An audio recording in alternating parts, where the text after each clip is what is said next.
Berbagai peristiwa unik, menarik hingga tragedi terjadi selama sepekan ini. Rangkaian peristiwa tersebut kami rangkum dalam segmen On This Week malam ini.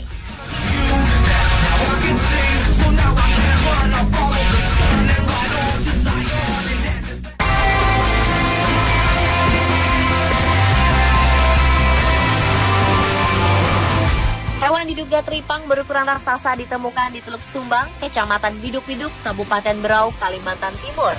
Berdasarkan Dinas Kebudayaan dan Pariwisata, teripang tersebut berukuran super jumbo dengan panjang 7 meter dan lebar 2 meter serta tinggi 3,5 meter. Hewan raksasa ini ditemukan oleh seorang warga yang tengah beraktivitas di sekitar hutan bakau.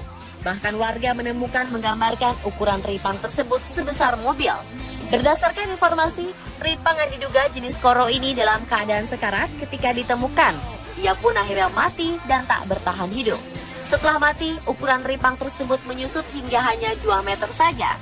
Dari foto yang terlihat, teripang tersebut memiliki bentuk seperti kepompong raksasa dengan dominasi warna putih. Teripang atau trepang adalah hewan laut yang bergerak lambat, hidup pada dasar pasir lumpur maupun lingkungan terumbu. Teripang merupakan komponen penting dalam rantai makanan di terumbu karang.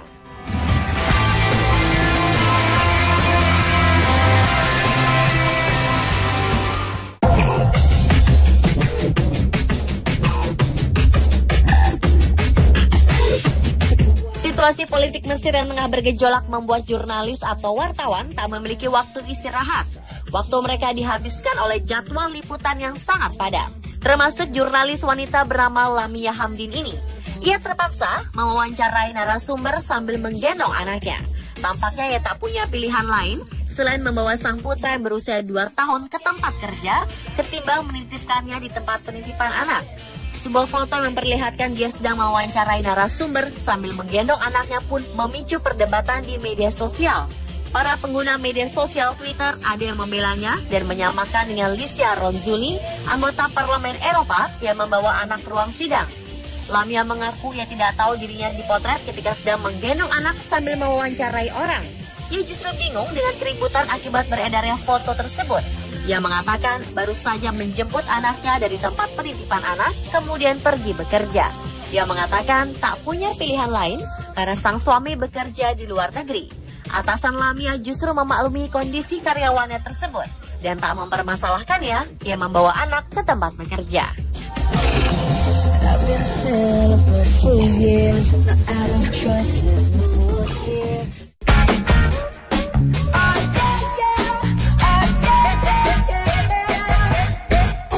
Penemuan tak biasa dilaporkan seorang guru biologi bernama Karstein Erstott di Norwegia.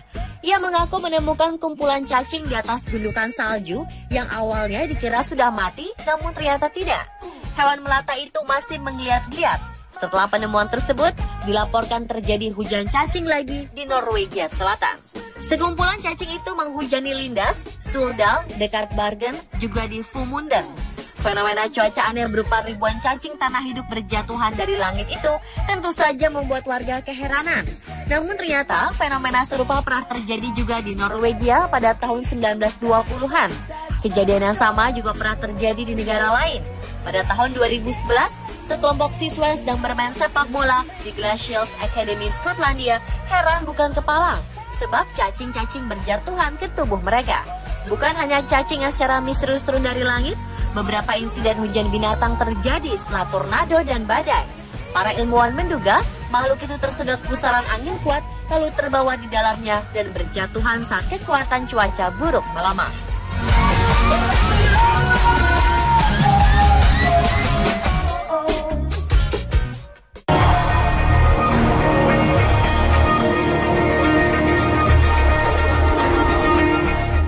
Penelitian di Washington menemukan ada obat anti malaria dalam bentuk teh. Teh ini merupakan perpaduan obat herbal yang berasal dari akar rumput liar yang secara tradisional digunakan meringankan gejala malaria. Selanjutnya dikombinasikan dengan daun-daun dan bagian dari 2 tanaman lain yang memiliki sifat anti malaria. Setelah menjadi teh dan mendapatkan lisensi resmi, maka teh itu dijual dalam bentuk phytomedicine anti malaria. Peneliti yang melakukan uji coba obat herbal ini antara lain Maren Wilcox dari University of Oxford, Zephyrin Dekuyo, dan beberapa rekan peneliti lainnya. Mereka secara langsung meliti khasiat obat yang berasal dari tanaman Hochulospermaceae planchoni, Amarus, dan Cassia alata. Mereka juga mengatakan kalau teh malaria ini bereaksi positif untuk mengobati hepatitis.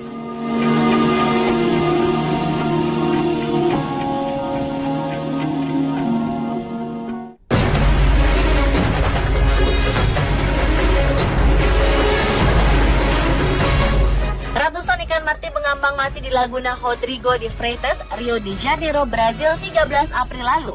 Sekitar 500 kg ikan dilaporkan mati sejak pekan lalu setelah air dingin bercampur ke laguna. Perubahan suhu air yang ekstrim mungkin membuat para ikan ini tak bisa bertahan hidup. Para warga yang tinggal di sekitar laguna pun bersama membersihkan laguna dari bangkai ikan yang jumlahnya hampir memenuhi laguna tersebut. Diketahui juga, laguna ini merupakan tempat latihan olahraga dayung. Karena adanya bangkai-bangkai ikan, latihan pun sempat terganggu.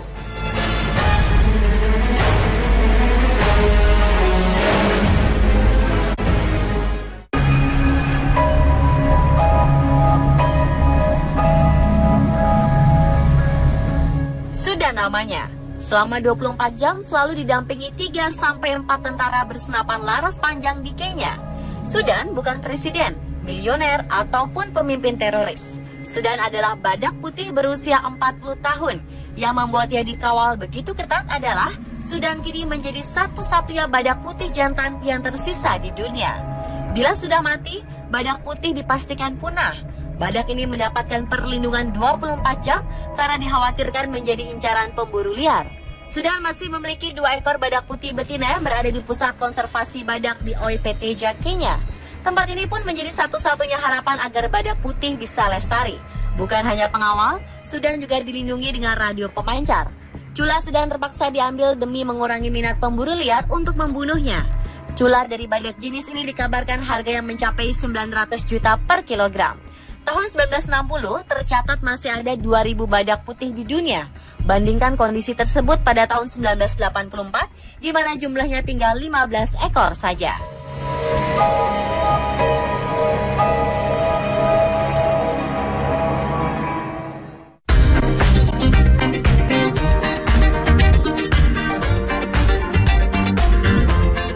Seekor kura-kura berusia 109 tahun akhirnya kembali ke kediamannya setelah 1 tahun menghilang.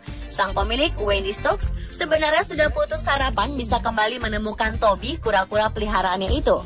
Sejak hewan tersebut kabur dari kebunnya di kota West Hallam, namun setelah 1 tahun, akhirnya Wendy bertemu kembali dengan Toby. Ternyata Toby kabur karena Wendy lupa menutup pintu pagar kebunnya, dan dia pun berjalan menuju jalan raya. Beruntung, seorang pengemudi melihat Toby dan menyelamatkannya. Dia lalu membawa Toby ke sebuah pusat penyelamatan hewan, dan 6 bulan kemudian, tempat itu memberikan Toby ke pasangan suami istri di kota Margate yang hanya berjarak 35 km dari kediaman Wendy. Keluarga baru Toby melihat tulisan Stokes yang terlihat di atas tempurung kura-kura tersebut dan kemudian berusaha mencari pemilik Toby. Dengan sabar, pemilik baru Toby menelepon semua orang bernama keluarga Stokes di sekitar kawasan Kent, Inggris sebelum akhirnya menemukan Wendy.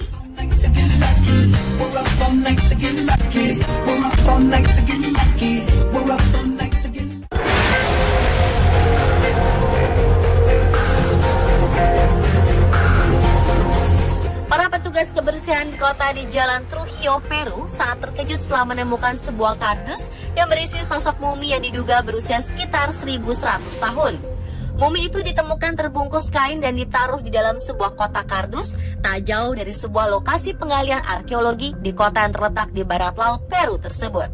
Mumi itu diduga telah dicuri dari lokasi penggalian yang dikenal dengan nama Cancan yang merupakan ibu kota kuno Kekaisaran Chimo. Sebuah peradaban kuno yang muncul di pesisir Peru sekitar 1100 tahun lalu.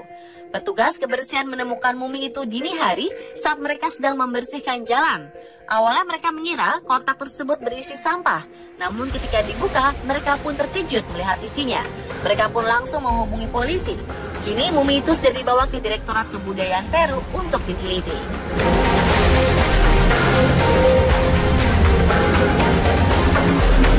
Pemirsa, telah on this week versi on the spot.